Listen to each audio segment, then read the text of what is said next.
Well, good Saturday morning, friends. Mark Holmes here, of course, with my buddy Cowboy Joe Boo, as well as Joe Bear in the house. And as always, I want to say thank you all for watching, commenting, subscribing, and being part of the Joe Boo Sports Report. Without you guys, as well as you ladies, you know that this literally does not work. So let's get open for business here, and let's wake up the football gods here.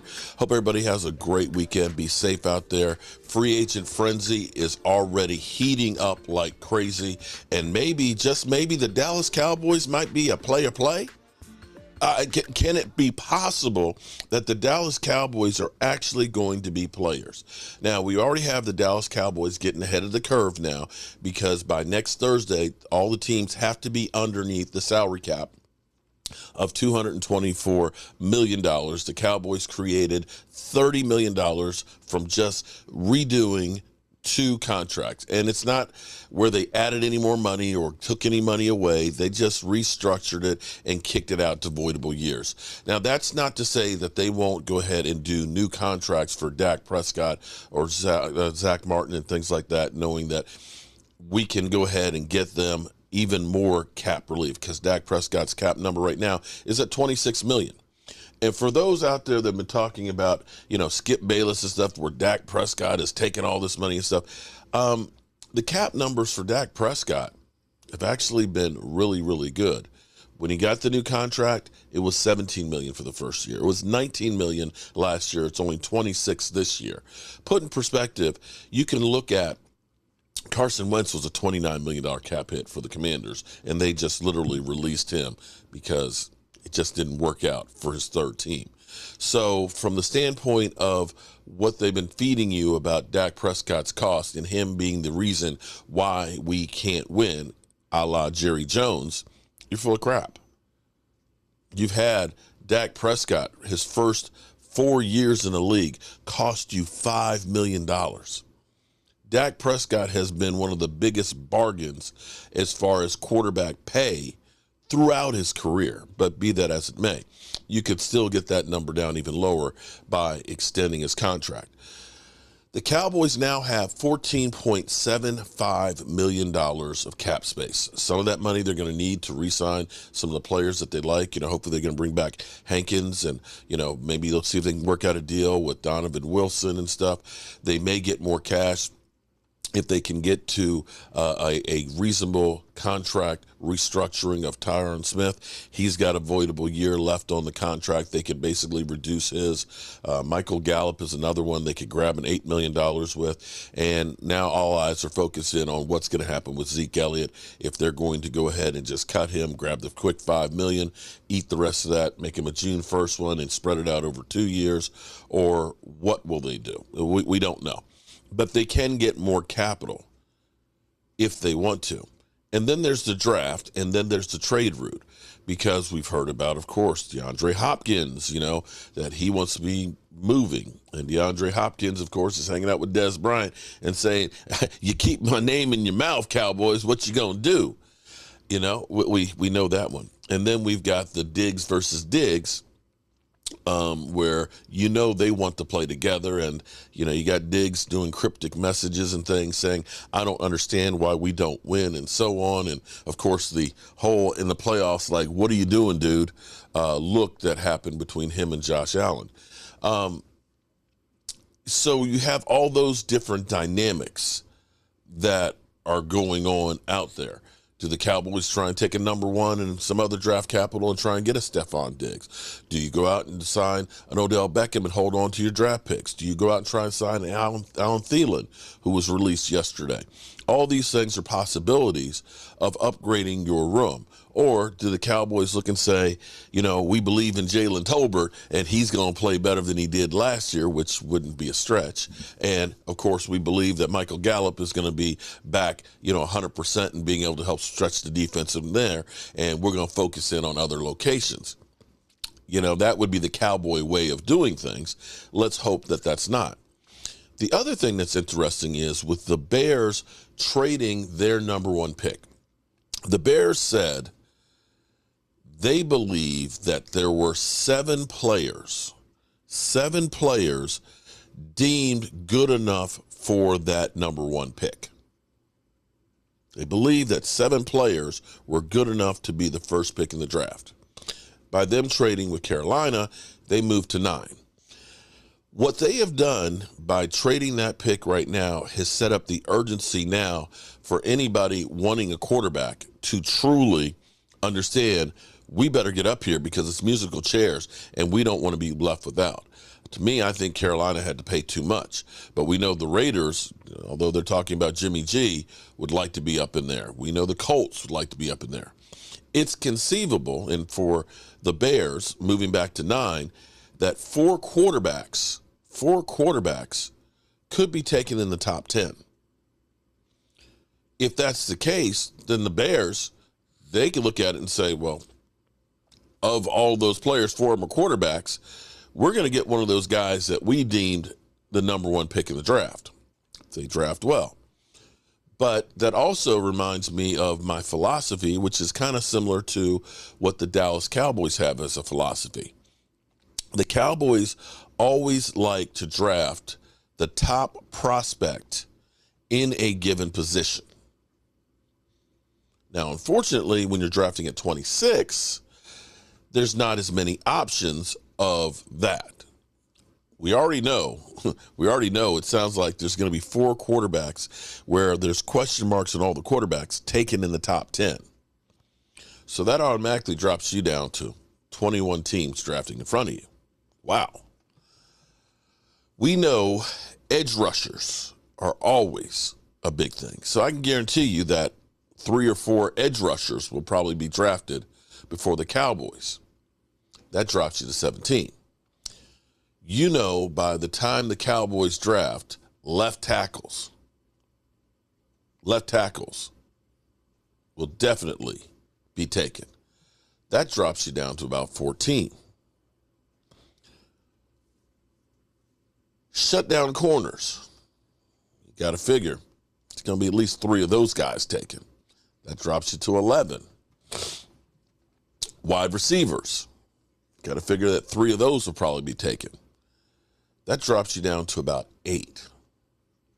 And that's before you get to guards, tackles, guards and right tackles, centers, tight ends, safeties, middle linebackers, although some middle linebackers will probably be taken before then too. But if you get what I'm saying, if the Cowboys are looking and saying, 26 is not that high of a draft pick, but if we're looking at a safety, a tight end, maybe a guard, a center, those positions, we may be able to get the top prospect in the draft. And I'm not suggesting that they should go out and draft a tight end in the first round, because most of your great tight ends have not been first-round picks. Most of your great tight ends have been second, third, even fourth-round draft picks. But if your philosophy is to get the best prospect at a position, if you fill in some of the holes for your team, you can go through and do those things. So by letting go of a Dalton Schultz, there's a need for tight end, but you could probably get a really good one in the second round. If you get a receiver, an Odell, if you get a Hopkins, and I'm hoping that if we're talking about trading picks, I hope they don't trade their number 1 pick, because the Cowboys have always been so good with their number 1 picks. I'd be happy for the Cowboys to trade their second pick. We just don't seem to get that one right very often. You have so many guys that we think are going to do well, and they seem to take more risk with that second-round pick, and it just doesn't pan out. So if you're going to tell me that I can use that pick and get Hopkins, hey, I'm all for it. If you tell me I can use that pick and get a Jalen Ramsey and maybe a 5th round or something, hey, I'm all on board. I'm all on board for that. But I'd like to see them hold on to that first pick. And if there's not the game changer or the Tyler Smith guy that's fallen that's there, possibly even move back a little bit and look at creating more possibilities with the draft picks. Now, so the question now is, Odell looked pretty good. Odell looked pretty good yesterday. Odell looks like he's put on a little bit more muscle. He looks thicker. Looks like he could take a hit even better. We don't know what the knee is like, but he looked really, really good. And now you're seeing some of the wide receivers that are out there. You have to figure with the receivers that are out there that Odell is now up in the top tier of those receivers. Him, and I would say Adam Thielen and stuff. And some of the guys, not so sure of. And maybe Hopkins, with him only playing 11 games last year with the 7 and some yards, that maybe that guy might be more valuable than some of these other ones. But let's listen in on the Herd for a minute on their perspective of the wide receivers and Odell. The Rams made it to the Super Bowl. So I think he could be a big addition. It has to be the right place and the right team. I don't know if he's going to be your number one guy. It could be a solid 2-3. Yeah. If he's healthy, he's a steal. I mean, he's been off. He's a steal right now. He's like, 14 months he hasn't played football. So we have a list of the other free agent wide receivers out there. The good news for Odell, look at this. Look at the competition. Juju Smith-Schuster can't stay healthy. Jarvis Landry, possession guy, not really that explosive. Watkins, come on. Mecole Hardman can't stay on the field. T.Y. Hilton had like one catch that was important for the Cowboys. This is not a real – I mean, if you look at this list – Odell Beckham has to feel kind of good going into it. Julio Jones, come on, give me a break. Would you put him Thielen hit the market today. Yeah. Would you put him at the top I think Alan Lazard would be my guess as the guy. There's a lot of buzz at the Combine, texting buddies, that Alan Lazard, the same way Valdez-Scantling last year went to the Chiefs. They think Lazard could go somewhere. He's probably one, but I'm not certain Odell's that far down the list here. No. I mean, Woods has had injuries.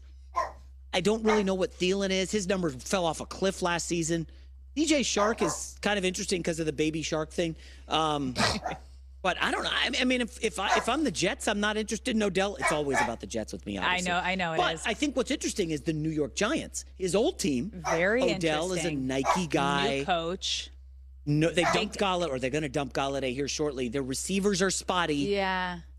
I mean, Odell Beckham would certainly help Daniel Jones.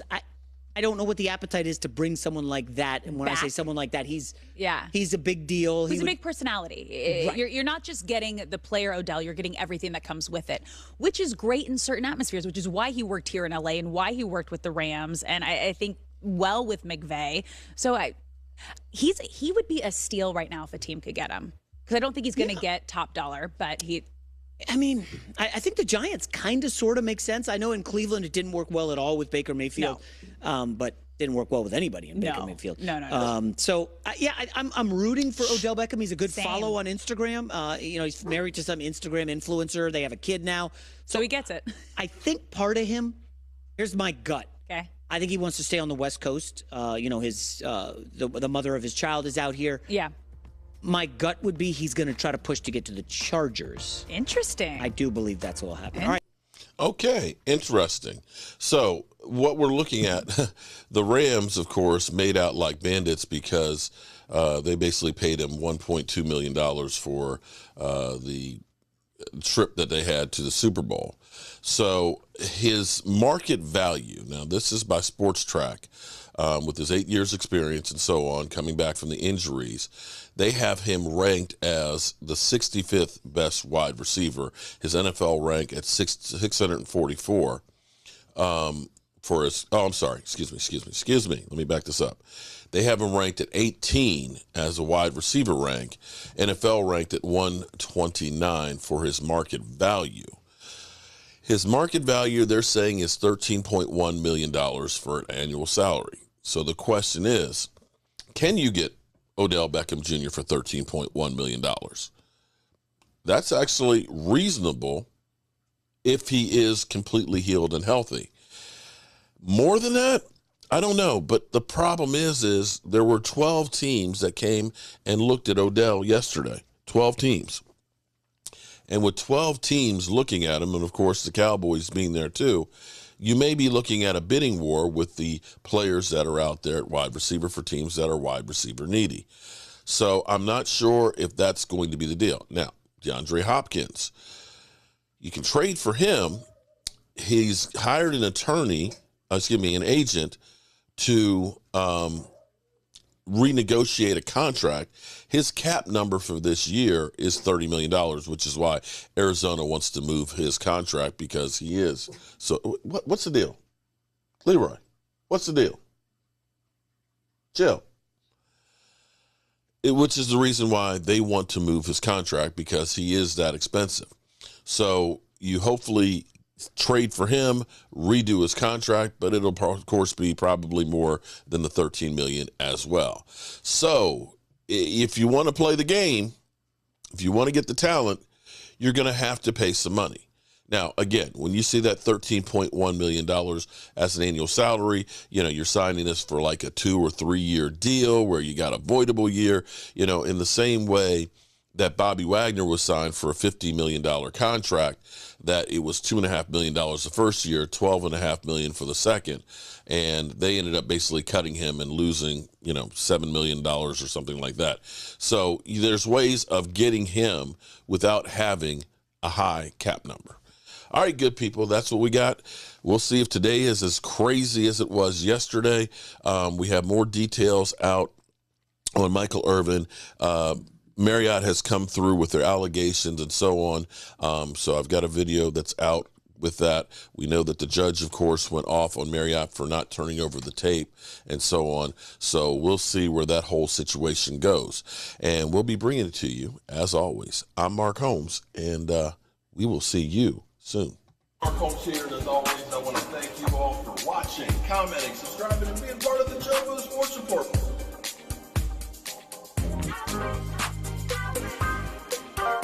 Oh, so now you're going to be quiet. And the only thing else I got to say is, how about this, Cowboys?